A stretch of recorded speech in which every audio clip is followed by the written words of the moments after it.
You're moving through Sri Lanka's rainforest 48,000 years ago. The canopy is so thick the forest floor sits in permanent twilight, even at noon.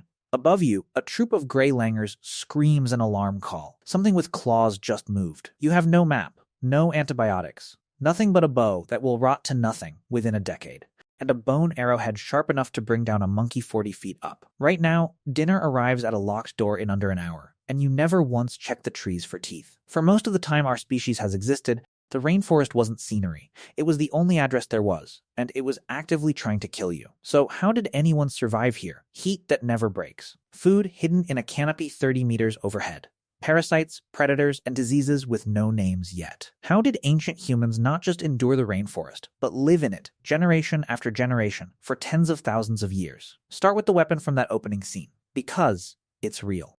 In 2020, archaeologist Michelle Langley and a team that included Oshan Wadaj of the University of Sri Jayawardhanapura excavated a cave called Fa Hien Lina, deep in Sri Lanka's wet zone forest. They recovered 130 bone arrow tips, carved from monkey and squirrel bone, dated to roughly 48,000 years old. That's the oldest confirmed evidence of bow and arrow hunting anywhere outside Africa. Here's why the number matters. On open savanna, you can spot a herd from a mile off and throw a spear before it notices you. In a rainforest, prey is scattered, half hidden, and usually up a tree. A spear is nearly useless against a monkey 40 feet overhead. A bow is not. The bone tips even carry microscopic fracture patterns consistent with high-speed impact, proof they were fired over and over at real, moving targets. The rainforest didn't just get survived, it got engineered around. So what else did they need? 6,000 miles east, in the rainforests of Borneo, archaeologists found something even older. In 1958, a team led by Tom Harrison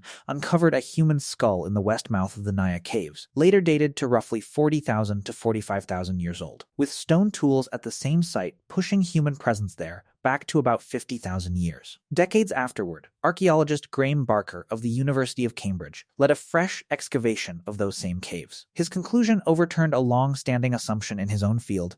Modern humans developed the skills to survive in rainforests almost as soon as they arrived, not centuries later, not through slow trial and error. Fast, everyone assumes early humans avoided rainforests entirely. That dense, insect-choked jungle was the one environment too hostile, even for a species that had already crossed deserts and ice sheets on foot. The truth is the opposite. In 2017, archaeologist Patrick Roberts and colleagues at the Max Planck Institute for the Science of Human History reviewed archaeological sites across Africa, Asia, and the Americas. They found people actively living in and reshaping tropical forests at least 45,000 years ago, burning clearings, managing fruit trees, hunting selectively. The impenetrable green desert was never true. It was a story told by people who'd never had to live there. Turn to the Amazon, and the answer starts to look less like combat and more like memory. In 2017, botanist Domingos Cardoso led an international team that compiled the first full taxonomic list of Amazonian plant life. Over 14,000 confirmed species. A separate 2021 study by researcher Sara Coelho and colleagues, analyzing nearly 2,000 forest plots, found something stranger. More than half of all Amazonian tree and palm species, representing 84% of the individual trees actually standing in that forest, have a documented human use. Food, medicine, fiber, poison, dye, that's not the forest being generous. It's generations of foragers testing, tasting,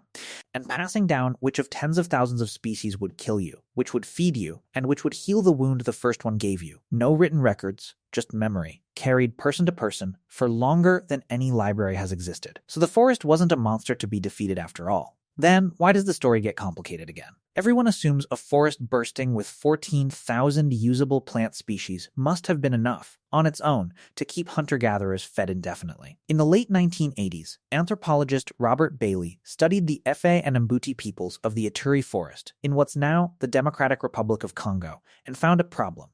For roughly 5 months of every year, the calorie-dense fruits and nuts the forest depends on simply aren't there. Wild game is available year-round, but it's lean, low in fat, a poor substitute for the starch a human body actually needs to keep running. Bailey, along with linguist Thomas Hedlund working independently in the Philippines, published research in 1987 and 1989, arguing something researchers still debate today, that no group of humans has ever been proven to survive in deep rainforest purely by foraging, without trading with farmers outside the forest for carbohydrates. Whether that's fully true is still argued over, but the pattern it points to isn't. Skill wasn't enough on its own.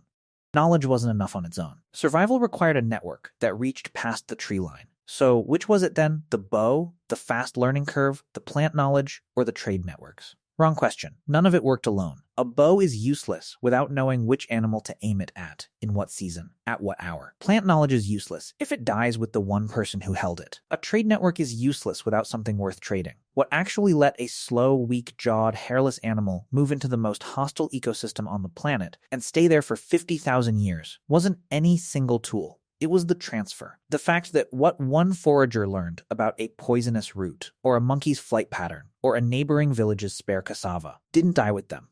It got told. Copied, argued over, handed forward. Go back to that person in the wet zone forest, bow drawn 48,000 years ago. Something moving in the canopy above. They weren't standing there because they were tougher than you. Their skin burned the same. Their stomach growled the same. A fever could have killed them just as easily as it could kill you.